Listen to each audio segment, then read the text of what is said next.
Benarkah Haji Hadi sedang berpolitik mengikut Al-Quranul Karim?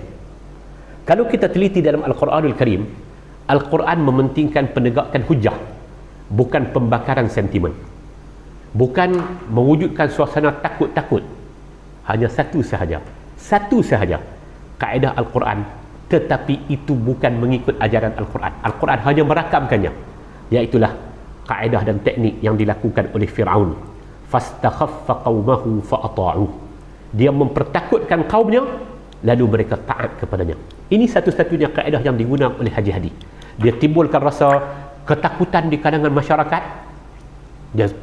Dia pasangkan ayat-ayat suci Al-Quranul Karim, ayat-ayat yang sepatutnya tentang peperangan ketika mana zaman perang, itu dipasang dalam demokrasi. Haji Hadi seorang demokrat, tetapi dia tidak boleh menerima demokrasi. Ini satu perkara yang pelik.